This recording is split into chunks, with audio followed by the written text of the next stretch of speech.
Good morning, you guys, it's Karen, and I thought I would come and talk some more about low carb and tell you what my low carb, or some of my low carb staples are. I could double this list and do another 10 probably, but these things are really, really important when I'm trying to eat lower carb. As I always say, I'm not specifically trying to be in ketosis, because doing the keto diet did definitely work for me in terms of weight loss, but I can't say that I felt any better. You know, people say they feel amazing. I didn't necessarily feel that way. I always felt like I had a bad taste in my mouth, and I found it really hard to keep up with. But I'm not keen on doing keto again in terms of having like a ton of butter on everything all the time and having cream, which is what I did last time, and I loved it. You know, I would make this gorgeous mousse with cream, and I had butter literally on everything, and I really enjoyed it. But I really want to try to find a way of eating that will, you know, last me, that will be more permanent if possible. And so these are kind of healthier low carb things, and the things that are and have been staples in my cupboard for a while. Even they've been years, I would say, some of these. Just a quick update on the weight loss is that I had a day where I fell off the wagon, and this is what happens with me. It takes one day for me to fall off the wagon, and all I did was, I had been eating low carb all day. The plan for dinner was to have chicken with mushrooms, and I ended up having, Kev has chips with his fries, and I had fries. I only had a small amount, and then I had a big packet of crisps in the evening, and I put on 2 pounds overnight. That's how carbs affect me. I know that. I can't step off the wagon, if you like, and so now is kind of the final push before my birthday in June to lose a little bit more weight. Okay, number one on my list is to have a sugar substitute, because it doesn't matter which way I look at things or what diet I'm on, I need my sweet thing.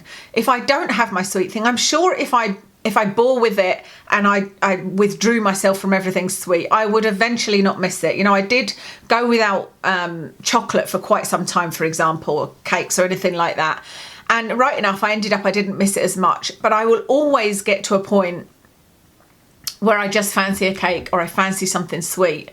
And so for me, it's much healthier and safer, if you like, to have a sugar substitute so that I can do some baking and I can make some sweet things, and I can have sugar in my coffee, which I also like, but it doesn't affect my blood sugar, and it still keeps me low carb. I have tried all of the sweeteners. My dad had Canderel in his tea, and I just did not like that at all. I don't like stevia. I don't like the aftertaste. But what I do like is erythritol, and it doesn't affect my tummy or anything. Some people, they say it affects their tummy. For me, I'm absolutely fine on erythritol and monk fruit.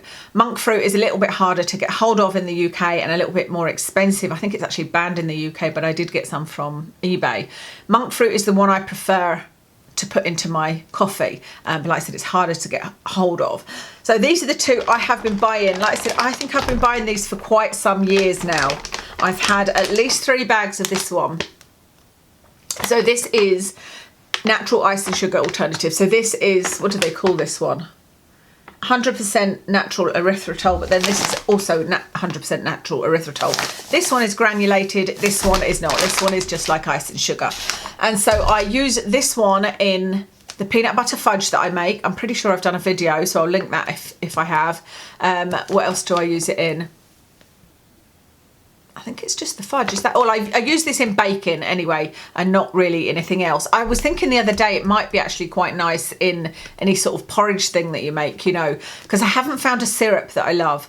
So I use that one in baking, and then this one is what I use if it calls for granulated sugar, like the muffins that I make that I just gave you the recipe for, and also the shortbread that I make calls for granulated erythritol, and I use this in my coffee.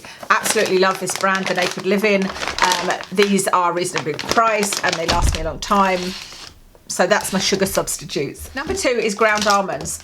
I think that they call it almond flour or almond meal in the US, but it's just ground almonds. That's all it is. I have tried buying stuff that's called, you know, finely ground almond flour, and it's no different to buying a bag of ground almonds. It's just much more expensive, and ground almonds are pretty expensive as they are.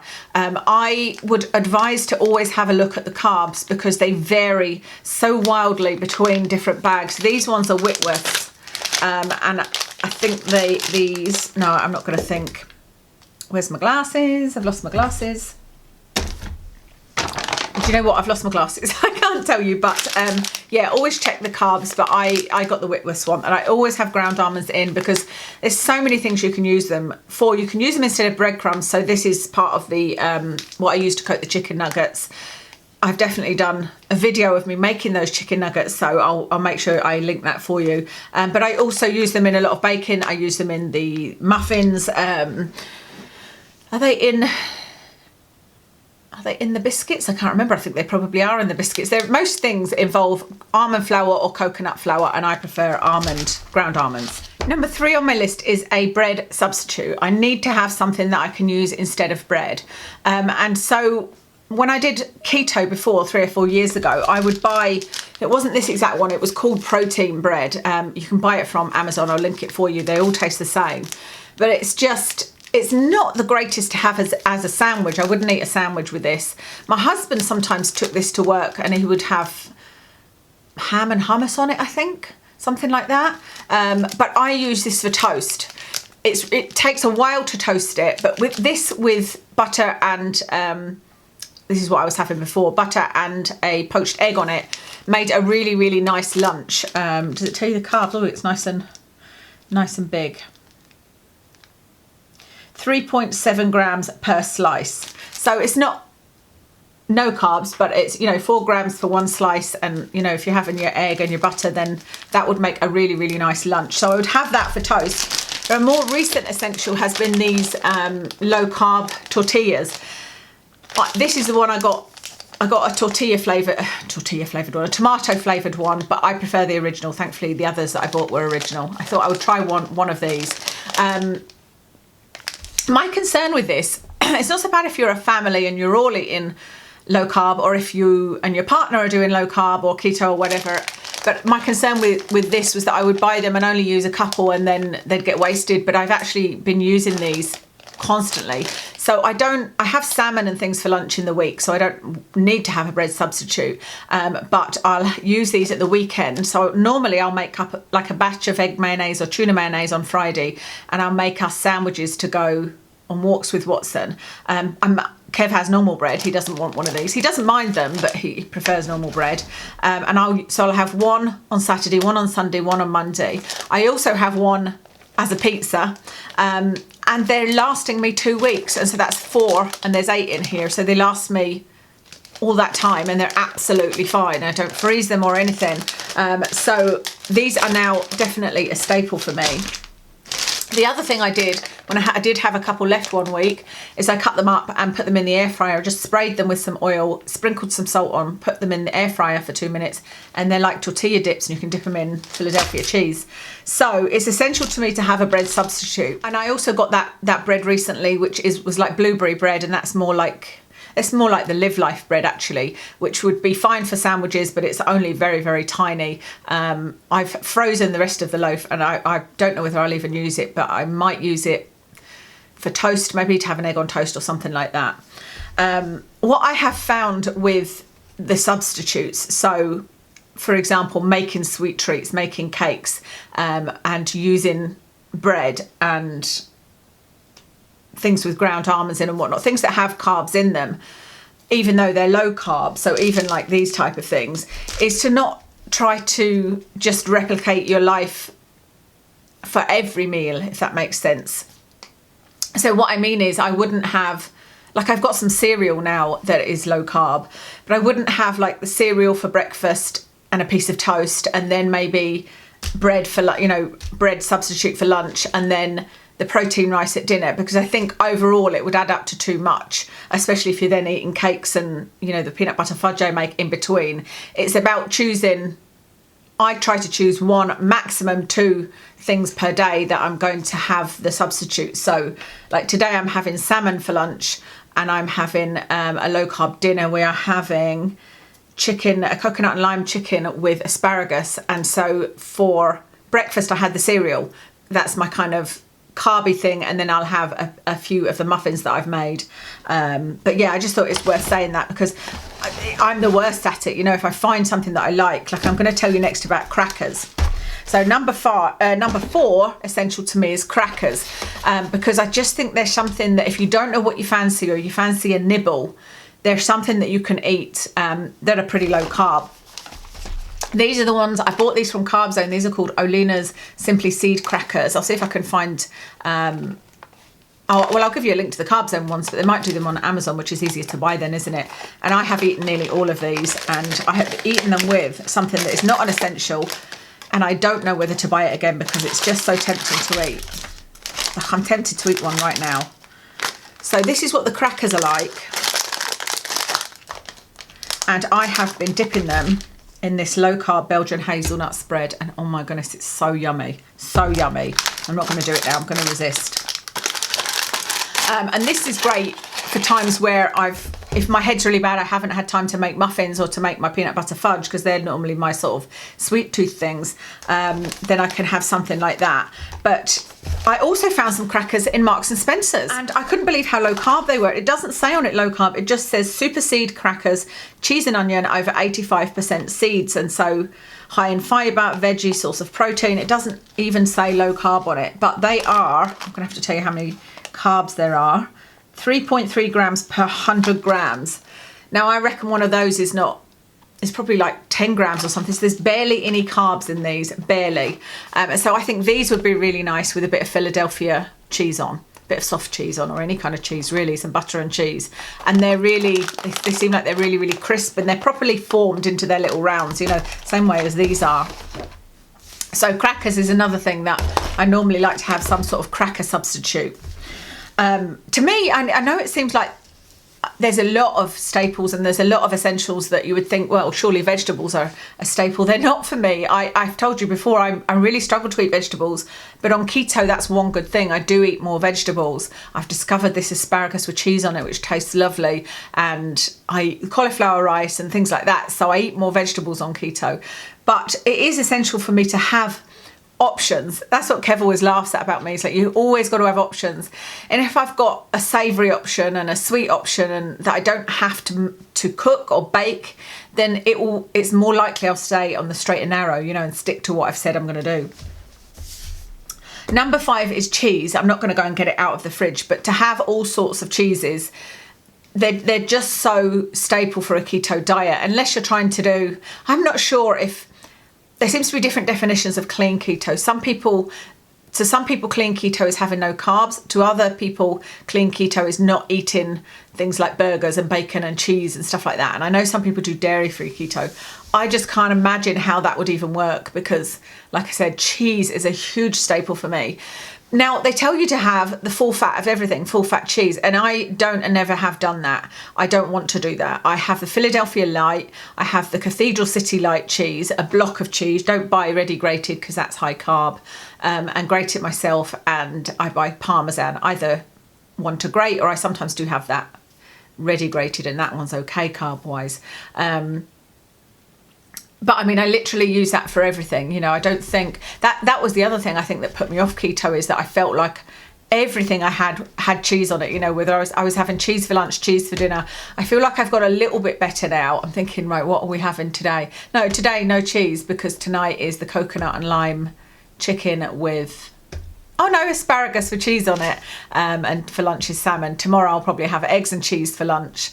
And then for dinner is beef and celeriac, so no cheese for dinner tomorrow. You know, I'm definitely doing things a little bit different, but cheese is still essential.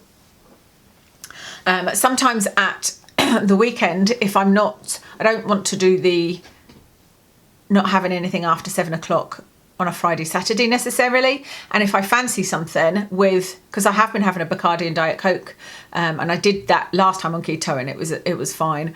I'll use a slicer and slice off a couple of bits of Cathedral City cheese and eat that, and I just think that's delicious. Number 6 is ham, which sounds like a bit of an odd one, but again, ham is something that just, I feel like it can be used as a dinner, it can be used No, not necessarily a dinner, but it can be used in a lunch. It can be used as a snack. And it's the kind of thing that you can eat it on its own. So some people like put cheese and vegetables, or cheese and, you know, like say cucumber or peppers or whatever, and roll it up in a ham and cheese roll. Or you can put ham in something like these low carb tortillas, or I just like to eat pieces of ham. So I buy some really nice ham, like I buy the M&S organic ham, and just sort of nibble on bits of that if I'm hungry. And I haven't boiled eggs, because I often boil eggs, but if I haven't done that, I'll have a piece of ham. And you can make yourself a little mixed lunch. You could have some little bits of cheese, little bits of ham, some avocado, you know, a sort of packed lunch to take with you. So I think ham is something to try and always have in as a staple. Number 7 is nut butters. I feel like they are just invaluable. I know that almond butter is the healthiest, and so that's the one that I will use if I have my shake in the morning. And I try to use mostly almond butter, but if I buy peanut butter, I've tried all sorts, but I do buy this a lot. It's the Sunpat one because this has no added sugar, and I buy the smooth one. But I also use the one I've got at the minute is it Meridian or is it Pip and Nut? You know, the big ones, but I've also bought the Manny Life ones. That's the ones that I like. I really like the Manny Life ones. And I've also got an almond butter in a big tub like that. So I think that, again, they're great. There's something you could have on a cracker. There's something that are used in a lot of recipes. I use them in my peanut butter fudge recipe. And there's lots and lots of cakes that use them in their recipes as well. But even just a spoonful, I could just eat a spoonful of peanut butter as something to sort of fill me up, you know. So nut butters are essential. Number 8 is eggs. It may go without saying, but I feel like you need to have a lot of eggs in. And in fact, on my list today is to go to Asda and buy some more eggs because I've run out. I use the eggs so I'll make up a batch of egg mayonnaise, like I told you, and that I will use 6 eggs because it'll be for Kev likes to have the egg mayonnaise at the weekend, and so that'll be for 3 days for 2 of us. I also use it in baking, so the muffins, they use an egg, 1 or 2 eggs. I'll have scrambled eggs with cheese in them for my lunch. Yeah, there's so many things that use eggs, so eggs are just an essential. Number 9 is cauliflower. I suppose really for me there's 2 different things. There's cauliflower and cauliflower rice, because the cauliflower rice, I don't make it myself. I don't grate or blend or whatever the cauliflower. That is way too much hassle. I buy the frozen bags of cauliflower rice that are portioned out from Tesco's. If we can't get them from Tesco's, we get them from Asda, and we have 1 bag between us and it's perfect. And so the cauliflower rice is really, really a great staple. If you don't know what to use as a side and you want something healthy, you couldn't get healthier than cauliflower rice. And the nicest way we've found to do the cauliflower rice, if you just want it on its own, is chop up a red chilli, chop up some chives, and then put some sesame oil in the frying pan, heat it up, and fry the cauliflower rice just for a few minutes, and then stir in the red chilli and the chives, and that is really, really delicious as a side dish. But cauliflower, this is really, really lazy of me. I should buy a full cauliflower. Sometimes I do, but more often than not, I buy the little plastic packets of the florets of cauliflower, and I use 4 of those to make a massive batch of cauliflower mash. So you just boil the cauliflower, put it in the blender with an egg yolk, some butter, some Parmesan cheese, and then I put it in a Pyrex dish. Well, I put half in a Pyrex dish, half into a Tupperware, which I put in the freezer, and then sprinkle some cheddar cheese and put it in the oven for 15 minutes, and then even finish it off onto the grill, you know, just to make it crispy. And that is just delicious. So I need to make a batch of cauliflower mash again next week, and I will do that because it's just so delicious. It's the nicest substitute for mashed potatoes. And just so you know, I didn't love cauliflower. Cauliflower wasn't something that I was like, I wouldn't eat it on its own necessarily. I would eat it with a bit of potato on it before. So the fact that I can enjoy cauliflower rice and cauliflower mash is amazing, you know. Number 10 is spray oil. And I finally found this. I love this. This is called Bertolli Mild and Light Spray. I bought this from Asda once and then they just stopped selling it, and I was gutted, and I looked at every supermarket to see if I could find it, because it is an actual mister. You know, it does mist the oil. And I'm not going to show you, it will go everywhere. And so since then, I've been trying to find empty Mr. bottles, but I've bought 3 and none of them work. They just come out in a squirt. So I found these on Amazon, a box of 6, and I thought, yeah, definitely going to get that. And I know it's a bit of a pain storage wise, but you know what, I'm going for it. So I just find this so useful, especially if you're trying to do healthy low carb and you don't want everything like swimming in oil. These are great because you can spray your air fryer with this, you can spray whatever you're frying, you can spray the frying pan. You know, it's just, I think this is essential to any kind of healthy eating. You can even spray your salad leaves. I do that. If I have a salad, I would use this to spray over the salad leaves. So I think that that's essential. That's all 10, but here's one that I do also like to have in. This is bovine collagen. This has types 1+3. Show you how much I've got left of this. Hardly any at all. It's not something I talk about very often, but if I have a shake, I'll add this to it. So any kind of keto shake, you could add this to it. But the reason this is essential for me to have in is because this goes in the keto fudge. It's actually collagen fudge. So you put some of this in it, and I just think that that's really cool that you can eat fudge that's got collagen in it and is therefore good for you, you know. So love that, and that's, like I said, that's the one that I use. That's everything for my staples. Well, those are 10 of my staples. Like I said, I'm sure there's many other things. Like nuts, I think it's essential to have nuts and seeds. I haven't even talked about those, but these are kind of the 10 really important ones to me. So I hope that you find that helpful. Maybe it's something that you can buy. Do you remember I was saying about if you just change one thing? Maybe the one thing you can change is if you have sugar on anything, change it for one of these sugars and just have that type of sugar. These have got 0 calories, 0 carbs, you know, or 0 carbs that affect your sugar. I think it says 100 grams of carbs, but there's no sugars, therefore it doesn't affect your blood sugar at all, and there's no calories. So, you know, or just change to using a mister instead of using oil. One of these things can make a huge difference, you know. So yeah, I hope you enjoyed that. Let me know what your staples are. Is there anything that I haven't mentioned here that would make your top 10 for being on a low carb or even a healthy diet? Let me know, and I will speak to you again soon.